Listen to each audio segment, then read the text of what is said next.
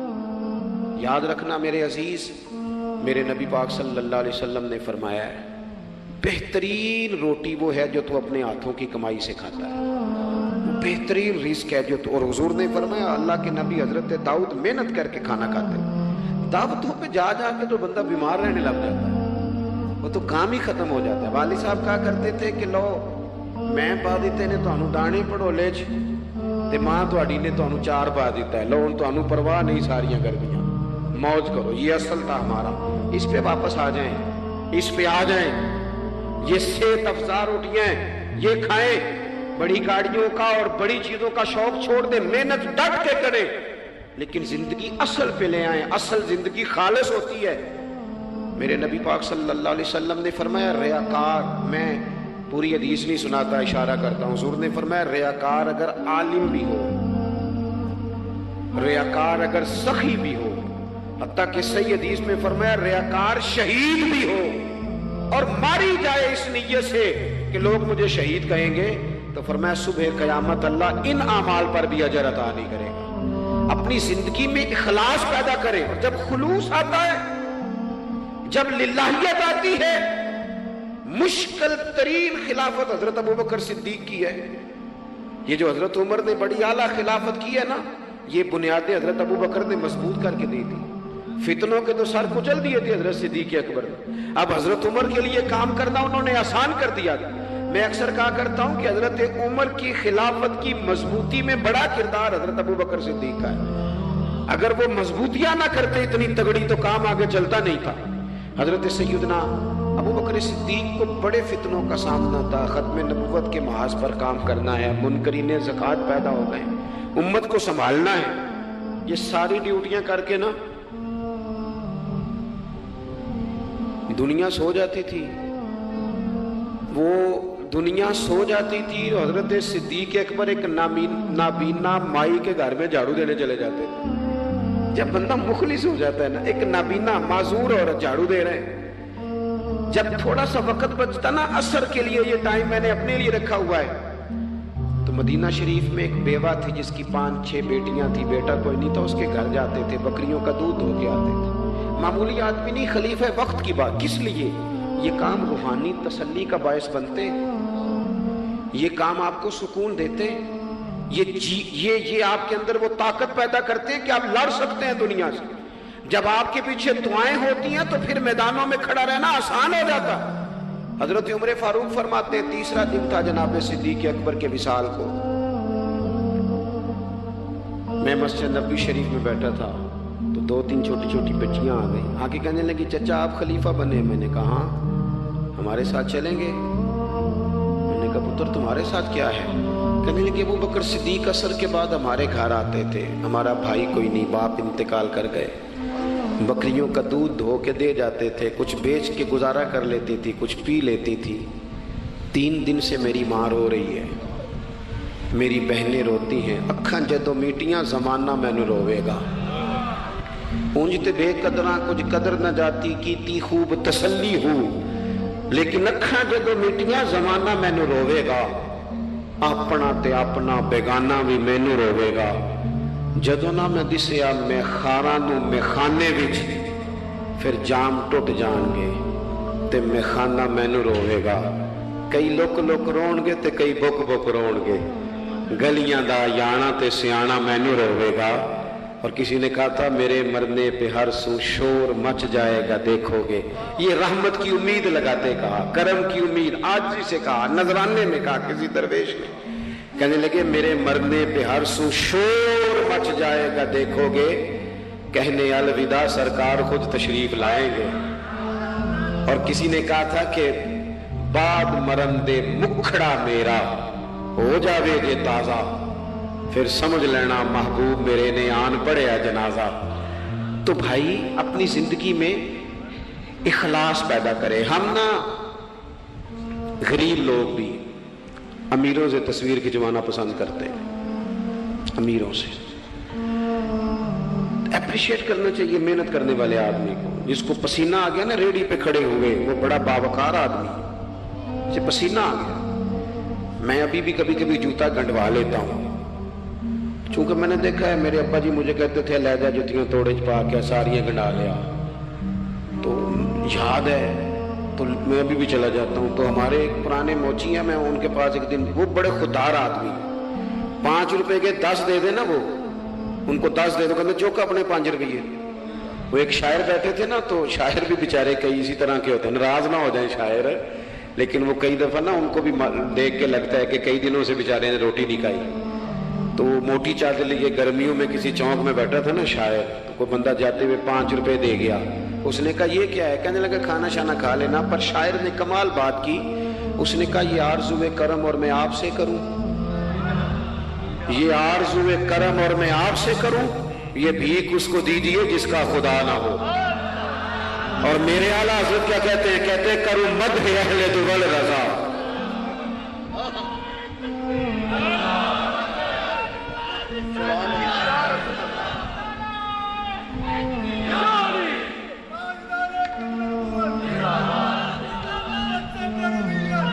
ماشاءاللہ۔ تو آپ حضرات میری بات سنیں گے، اپنی زندگی میں اخلاص لائیں، للہیت لائیں۔ چوتھی بات سنیں، اور میں اسی پر بات سمیٹنے کی کوشش کروں گا۔ اللہ کے رسول صلی اللہ علیہ وسلم کی سیرت مبارکہ میں جو چیز آپ کو بڑی نظر آئے گی نا، وہ احساس ہے۔ جب سینے آہستہ آہستہ سخت ہونے لگ جاتے ہیں نا، ہم نا کچھ باتیں سوچ کے اپنے آپ کو سخت کر لیتے ہیں۔ ہمارا جب ایسا جو نیا بھرتی ہوتا ہے، وہ خدمت کے جذبے سے آتا ہے، وہ کہتے ہیں میں نے سارے کام صحیح کرنے ہیں۔ پھر اس کو نا آہستہ آہستہ پتہ لگنے لگ جاتا ہے کہ کچھ لوگ جھوٹا پرچہ بھی درج کراتے ہیں، اسے پھر آہستہ آہستہ پتہ لگنے لگ جاتا ہے کہ یہ سامان ان کا تو گیا تھا 1.5 لاکھ کا، تو انہوں نے 6 کیوں لکھوایا ہے۔ پھر وہ پھر سخت ہونے لگ جاتا ہے۔ لوگوں کو دیکھ کے سخت نہ ہو، سخت نہ ہو۔ پھر آپ کے پاس بڑی باتیں، مجھے ایک دفعہ ایک صاحب نے کہا آپ کو تقریر پہ بلانا ہے، پیسے کتنے لیتے ہیں؟ میں نے کہا دے دو کو 1.5-2 کروڑ روپیہ۔ کہنے لگے تو بہت زیادہ نہیں، تو میں کہ وکنا ہے تو پھر بندہ چاج نہ وکے۔ اب تیرا خیال ہے 25-30 ہزار اپنا ریٹ لگوا لیں، اتنے لو ہو جائیں، سانو تخت ہزارے دی لوڑ کیے، نالے کی لگے شہر بمول دے نال اسی اپنی بال کے سیکنے ہیں۔ میں نے بہت بڑا مدرسہ شروع کیا، باہر گلہ نہیں لگایا۔ مجھے ایک صاحب کہنے لگے خیر تے ہے تو ہم پیسے کتوں ہوندے نے؟ میں کیوں اتھوں جتوں ہوندے نظر نہیں ہوندے۔ فاضل بریلوی کہتے کرو مدح اہل دول رضا، اور پڑے اس بلا میں میری بلا، میں گدا ہوں اپنے کریم کا، میرا دین پا رہا ہے نہ نہیں، اور کون دیتا ہے دینے کو منہ چاہیے، دینے والا ہے سچا ہمارا۔ میں نے تو معذرت بھی کرنی تھی، میرا خیال ہے کہ 35 سے 37 کے بیچ لوگ ایسے تھے یہاں سے جو آج صبح سے سر شام تک فون کرتے رہے کہ آپ نے چائے ہماری طرف بھی نہیں ہے، کھانا ہماری طرف کھانا ہے۔ میں ان دوستوں سے اکثر کہا کرتا ہوں جو میرے ساتھ ہوتے ہیں، میں کہتا ہوں کہ لوگ تلاش کرتے رہتے ہیں، ڈھونڈتے رہتے ہیں کہ رات رہنے کو جگہ ملے، اور ہمارا یہ حال ہے۔ کس نام پہ؟ رسول اللہ کے دین کے نام پہ، حضور کے دین کے نام پہ۔ اپنی زندگی میں احساس پیدا کریں۔ اگر آپ سخت ہو سکتے ہیں، کچھ بھی کہہ کے سخت ہو جائیں، کچھ بھی کہہ کے۔ مجھے میرے سنگی کہتے رہتے ہیں 7-8 گھنٹے کا آپ سفر کر کے جاتے ہیں تو آپ فوٹو والوں پہ سختی کریں، آپ کے کسی سے نہیں ملنا، میں نے ذرا آرام کرنا ہے، میں نے تھوڑا لیٹنا ہے۔ تو میں کہتا ہوں یار اپنی اوقات بھی تو ہمیں دیکھنی چاہیے تھی۔ کون کسی کو ملتا ہے؟ خود اور ہے۔ احساس پیدا کریں قوم کا، اپنے دل میں احساس لائیں۔ جب آپ سخت ہو جاتے ہیں نا تو پھر آپ سب کے لیے ہو جاتے ہیں۔ جب بندہ سخت ہو جاتا ہے نا، تھوڑا تھوڑا نا ہمیں لالچی بنایا گیا ہے، مختلف چیزوں پہ انعام رکھے گئے، مختلف رنگوں میں لوگوں کو مختلف انداز میں قائل کیا گیا، مزاجوں میں کچھ بھرا گیا ہے۔ وہ اس طرح کا ماحول بن گیا کہ باپ نے جوانی پتر کو دے دی۔ ساری زندگی وہ جو لوگ سعودی عرب یہاں سے گئے تھے 35 سال انہوں نے وہاں کمبل نہیں بدلا، جس کمبل میں انہوں نے جاتے خریدا تھا واپسی پہ بھی وہی تھا۔ رہائشیں یہاں بنی وہاں نہیں بنی۔ میں نے بیرون ملک ایسے لوگ دیکھے ہیں جو 3 وقت روٹی نہیں کھاتے، 2 وقت کھاتے ہیں کہ گھر پیسے بھیجنے، لیکن لالچ اتنا عروج پہ چلا جاتا ہے بعض گھروں کا، سب کا نہیں بعض کا، کہ اسی باپ کو جس نے زندگی لگا دی، بچے کہہ رہے ہوتے ہیں ابا جی آپ کو ڈب کا کام کر لیتے تو آج ہمارے بارے نے ارے نہ ہو جاتا۔ مجھے ایک بزرگ فرمانے لگے پیر صاحب بالاں کو بھی عزت کران لی ابے دا مالدار ہونا ضروری جے۔ خدا را اس سے باہر آئیں، احساس پیدا کریں۔ جب احساس آ جائے، قرآن مجید نے میرے نبی پاک کی شان یہ بیان کی ہے کہ عزیز علیہ ما عنتم حریص علیکم بالمؤمنین رؤوف الرحیم۔ یہ کمال ہے، اس سے آگے کیا کوئی حاشیہ دے سکتا ہے؟ رب فرماتا ہے لوگوں تم مشقت میں پڑھو تو میرے نبی کو تکلیف ہوتی ہے۔ آپ کبھی حدیثیں پڑھیں نا تو رونگٹے کھڑے ہوتے ہیں۔ آپ کو درجنوں حدیثیں اس عنوان کی ملیں گی کہ حضور فرماتے ہیں میرا دل کرتا ہے لمبی نماز پڑھاؤں، نماز اللہ کی، دل حضور کا کرتا ہے۔ فرمایا دل کرتا ہے لمبی نماز پڑھاؤں، لیکن پیچھے سے کسی بچے کے رونے کی آواز آتی ہے، کسی بوڑھے بیمار کا خیال آتا ہے، میں نماز چھوٹی کر دیتا ہوں۔ حضور فرماتے ہیں میرا دل کرتا تھا ہر وضو کے ساتھ مسواک ضروری قرار دے دوں، پر تمہیں تکلیف ہوگی، نہیں ضروری قرار دیتے۔ آپ احساس کی شدت تو دیکھیں۔ فرمایا میرا جی چاہتا تھا کہ میں تہجد اپنی امت پہ ضروری قرار دے دوں، لیکن میں نے اپنی چاہت نہیں دیکھی، غلاموں تمہاری نیند دیکھی ہے۔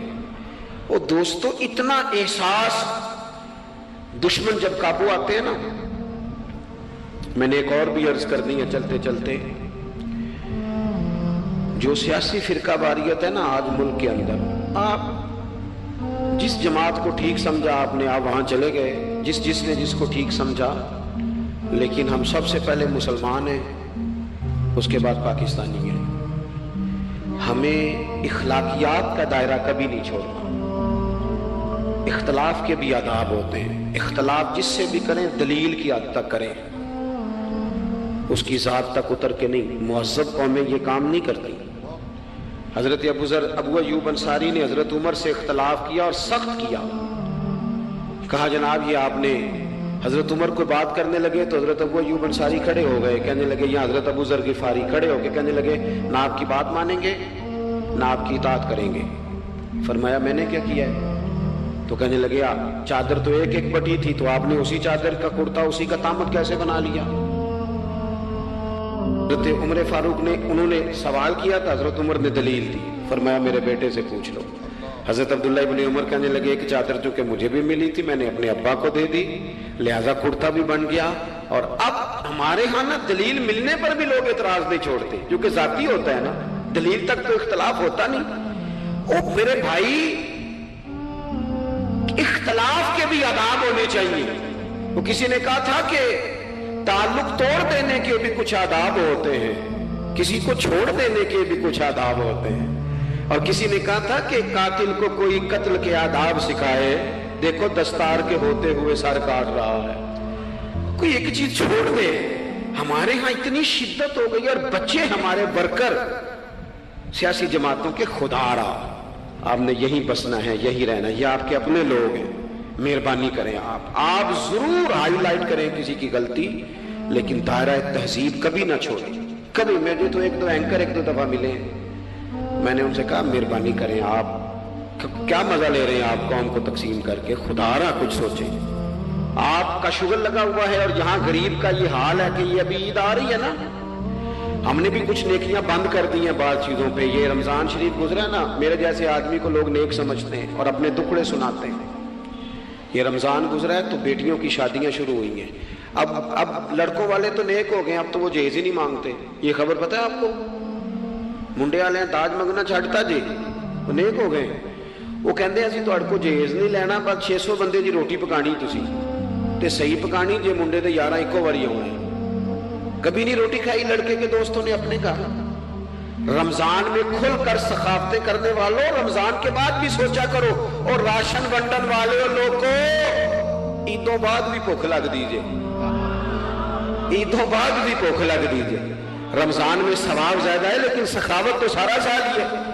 تو کچھ چیزیں ایسی ہیں ہمیں، حضرت سیدنا عمر فاروق نے جب جواب دے دیا نا کہ اس طرح ہے، اب وہ اختلاف دلیل تک تھا، اختلاف دلیل تک تھا، تو حضرت ابو ایوب انصاری اٹھ کے کھڑے ہو گئے، اعتراض کیا، جواب مل گیا تو پتہ کیا فرمانے لگے، کہنے لگے عمر رب تجھے میری طرف سے بہتر سلا دے، اب تو حکم کر، ہم سنیں گے بھی اور تیری اطاعت بھی کریں گے، اب ہم آپ کے پیچھے چلیں گے امیر المومنین۔ تو دلیل تک رکھیں چیزوں کو، دلیل مل جائے تو بات کو ختم کریں۔ تو میرے بھائی احساس اپنی طبیعت میں جب ہم پیدا کرنے لگیں گے، احساس بڑی مشکل ہے غریب کی زندگی۔ امیر تو دوستی امیروں سے لگا لیتا ہے، جب انسان اپنی گاڑی میں سفر کرتا ہے تو پھر وہ کرایہ 5 روپے بڑھ جائے تو اسے تکلیف کوئی نہیں ہوتی، کیونکہ اسے پتہ ہی نہیں۔ بہت سارے امیروں کو تو پتہ ہی نہیں کہ گھی مہنگا ہو جائے تو گھر کے بجٹ پہ بوجھ کتنا پڑتا ہے، ان بیچاروں کو تو پتہ ہی نہیں، تو وہ اس احساس کو کیسے پیدا کریں گے؟ وہ نہیں کر سکتے، اس کے لیے وہاں سے گزر کے آنا پڑتا ہے۔ رسول پاک کی زندگی میں جو احساس کی شدت ہے اسے آپ سمجھیں۔ دشمن جب ہتھے چڑھتا ہے تو پھر، اور دشمن بھی سخت گیر قسم کا ہو تو بندہ اسے چھوڑتا نہیں۔ لیکن حضرت انس بن مالک فرماتے ہیں کہ یہ جو لوگ بدر میں آئے تھے یہ کوئی پھول لے کے نہیں آئے تھے ہاتھوں میں، گجرے پھولوں کے لے کے نہیں آئے تھے، تلواریں لے کے آئے تھے، اور پوری انہوں نے جنگ لڑی، 14 صحابہ شہید کیے۔ لیکن جب ان کو لا کے باندھا گیا نا مدینے میں تو غصہ تھا صحابہ کو، کس کس کے ہاتھ باندھے۔ حضرت عباس بھی تھے، جب وہ ہائے ہائے کرتے تھے نا مخالف تھے۔ توجہ ہے میری بات پر؟ او بھائی، جو پیار بیٹی پہ آتا ہے وہ بہو پہ بھی تو آنا چاہیے، اس پر بھی تو وہ بھی تو کسی کی بیٹی ہے۔ اگر تجھے اپنے بیٹے کی دھوپ تنگ کرتی ہے تو ملازم کے پتر اگر دھوپ میں کھڑے ہیں تو وہ بھی تو تجھے احساس ہونا چاہیے، ورنہ خود غرض ہو جائیں گے ہم۔ بات ختم کر رہا ہوں، غور کرنا۔ حضرت انس بن مالک کہتے ہیں میں مسجد نبوی شریف میں حاضر ہوا تو بے چینی کے عالم میں کبھی حضور ادھر جاتے تھے، کبھی ادھر آتے تھے، کبھی ادھر جائے، یا رسول اللہ کیا ہوا؟ یہ وہ لوگ تھے جنہوں نے ستایا تھا، آج باندھا ہے، حضور کیا ہوا؟ تو نبی کریم فرمانے لگے تم نے رسیاں زور سے باندھ دی ہیں، یہ ہائے ہائے کرتے ہیں، مجھے نیند نہیں آتی، ان کی رسیاں ڈھیلی کر دو۔ عزیز علیہ ما عنتم، حضور کے سینے میں درد رہا، وہ درد کبھی حضور کو طائف لے جاتا، کبھی کہیں، اور وہ درد کی وہ پیار کی شدت اتنی تھی کہ جب بڑی تکلیف دی نا میدان احد میں اور دانت مبارک شہید کر دیے تو حضرت صدیق اکبر نے کہا یا رسول اللہ دعا کریں یہ تباہ ہو جائیں۔ تو ہاتھ اٹھائے نبی پاک نے، دعا کیا کی؟ کہا اللہ انہیں ہدایت دے دے، انہیں پتہ ہی کوئی نہیں یہ کیا کر رہے ہیں۔ تو میرے عزیز، ایک تو اپنی زندگی میں سچ لائیں، خدا را سچ بولیں، آپ پکے وعدے کریں۔ میں ایک دن اپنی مسجد کے امام صاحب سے عرض کر رہا تھا، میں کہہ رہا تھا اگر آپ کہتے ہیں نا کہ 4:20 پہ فجر ہوگی تو 21 پہ نہ پڑھائیں، آپ نے وعدہ کیا 4:20 کا، قوم کو تو انتظار کرنا چاہیے 1-2 منٹ، کوئی حرج نہیں، لیکن ہم جو وعدے کرتے ہیں ہمیں بھی پورے کر دیں، سچ بولیں، دیانتداری کا مظاہرہ کریں، زندگی خالص گزاریں، جس کے ساتھ بھی وقت گزاریں اس کی خیر خواہی کریں، مخلص ہو جائیں، اور اپنی زندگی احساس والی کریں۔ امام غزالی فرمایا کرتے تھے تو بانٹنے کا ارادہ کر، رب بانٹنے کی توفیق بھی دے دے گا، تو پروگرام تو بنا۔ اللہ کی بارگاہ میں دعا کرتا ہوں جن احباب نے اتنا سارا پنڈال اتنی محبت اور جد و جہد سے سجایا ہے، اللہ تعالیٰ انہیں دین دنیا کی برکتیں عطا کرے، ہم سب کو دولت اخلاص عطا فرمائے۔ آخر دعوانا ان الحمد للہ رب العالمین۔